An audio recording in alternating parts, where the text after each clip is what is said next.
Assalamualaikum warahmatullahi wabarakatuh. Perkenalkan, nama saya Miss Yulia Putri, kelas A semester 5, NIM 2109060005. Baik, di sini saya akan menjelaskan sedikit isi dari lab proposal yang saya buat, yang dimana proposal ini adalah sebagai tugas UAS di mata kuliah metode penelitian. Yang dimana judul proposal saya ini adalah gambaran gizi buruk pada balita di wilayah kerja Puskesmas Desa Puyung, Kecamatan Jonggat, Kabupaten Lombok Tengah. Di mana pendahuluannya ini adalah salah satu masalah sosial yang dihadapi bangsa Indonesia adalah rendahnya status gizi masyarakat.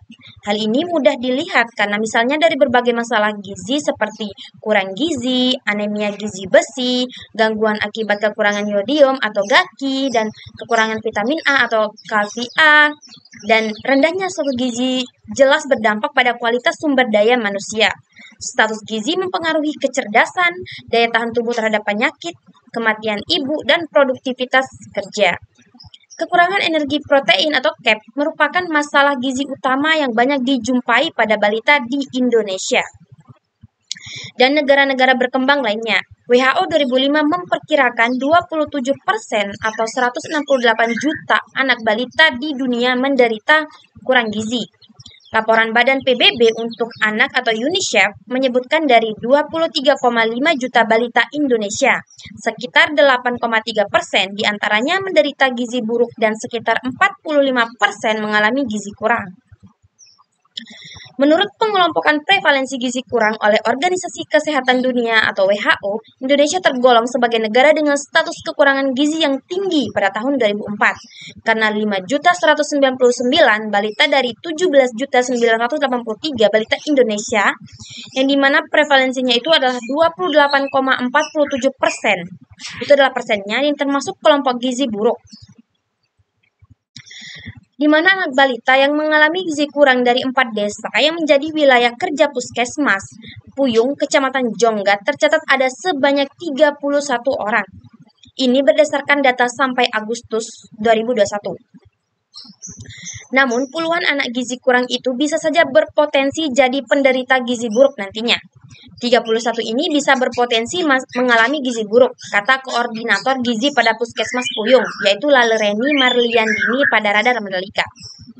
Berdasarkan pengklasifikasian berat badan atau tinggi badan, ada pun rincian data sebanyak 31 anak balita yang mengalami gizi kurang dari masing-masing 4 data tersebut, yaitu di Desa Sukarara ada sebanyak 3 orang, di Desa Puyung ada 16 orang, di Desa Gemel ada 3 orang, dan sedangkan di Desa Barejulat ada sebanyak 9 orang anak balita yang ditemukan mengalami gizi kurang. Adapun terkait rumusan masalah, dapat diketahui dari latar belakang ini adalah bagaimana atau untuk mengetahui gambaran gizi buruk pada balita di wilayah kerja Puskesmas di Desa Puyung. Rumusan masalahnya adalah untuk mengetahui gambaran gizi buruk pada balita di wilayah kerja Puskesmas Desa Puyung tahun 2024. Di mana kerangka teori ini adalah saya menyimpulkan masalah kesehatan masyarakat dan penyebabnya dipengaruhi oleh berbagai faktor yang terkait satu sama lainnya. Kurangnya kemampuan untuk memperbaiki status gizi mempengaruhi dari kurangnya pendidikan dan keterampilan. Dan adapun penyebab tidak langsung di mana kurangnya penyediaan makanan di rumah, dan penyebab tidak langsung juga dapat menyebabkan malnutrisi, kurangnya ketahanan pangan keluarga, kualitas perawatan ibu dan anak, pelayanan kesehatan serta sanitasi lingkungan, dan ketahanan pangan dapat dijabarkan sebagai kemampuan keluarga untuk menghasilkan atau mendapatkan makanan. Sebagai tambahan, perlu diperhatikan pengaruh produksi bahan makanan tersebut, dan adapun penyebab langsungnya adalah gangguan pertumbuhan dalam waktu yang singkat sering terjadi pada perubahan berat badan sebagai akibat menurunnya nafsu makan, seperti sakit seperti diare, ISPA, atau karena kurangnya asupan makanan yang dikonsumsi. Adapun pembahasannya di sini adalah di mana penelitian ini kita menggunakan metode observasi dengan pendekatan deskriptif.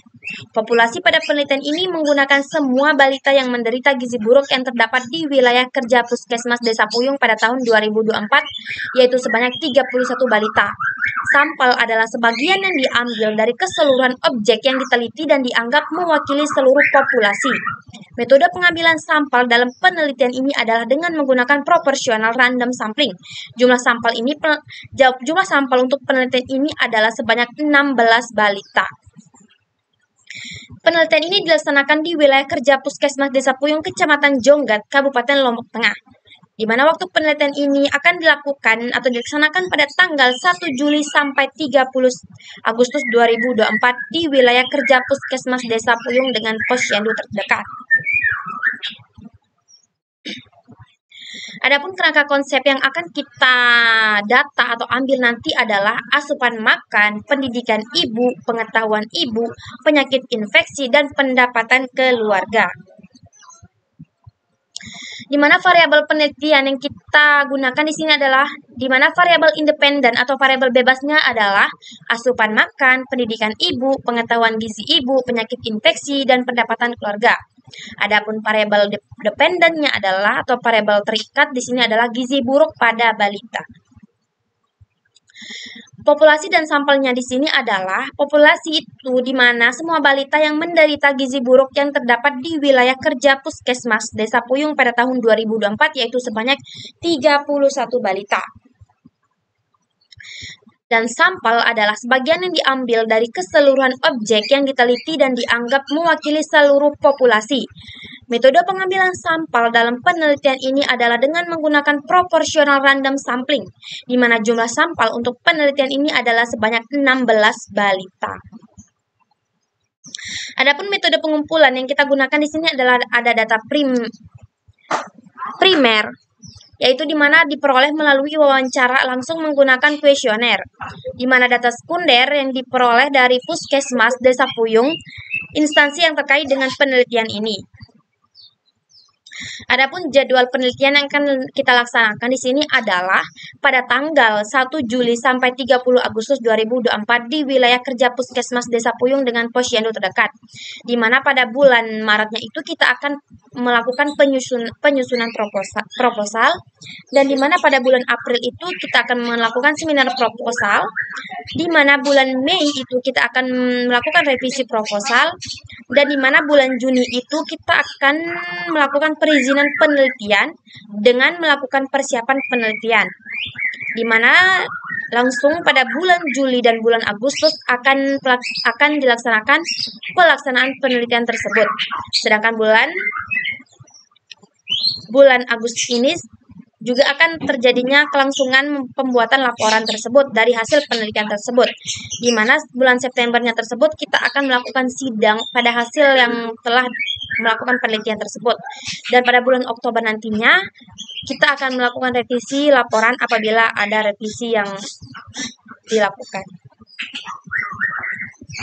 Adapun anggaran penelitian, yaitu di mana anggaran ini memang belum valid, tapi yang kita hitung adalah di sini ada alat tulis yang dimana kertasnya itu kita hitung dengan per lembar, yang dimana harganya itu 10.000, yang dimana fotokopi atau jilidnya itu kita hitung dengan 10.000, dan buku catatan itu per satu catatan atau satu buah catatan itu adalah 10.000, dan ballpoint itu adalah satu buah ballpoint yaitu 5.000, dan transport peneliti yaitu tempatnya itu 25.000, dan pamflet materi atau banner yaitu dengan unit cost 50.000, dan perizinan penelitian yang dimana kasus kita itu adalah dengan unit cost 100.000, dengan total biaya atau total anggaran semuanya adalah 210.000. Itulah anggaran yang mungkin kita akan keluarkan seperti itu. Baik, itu saja hasil dari sedikit isi atau pembahasan dari proposal yang sudah saya buat. Kurang lebihnya mohon maaf. Wallahul muwaffiq ila aqwamit thoriq. Wassalamualaikum warahmatullahi wabarakatuh.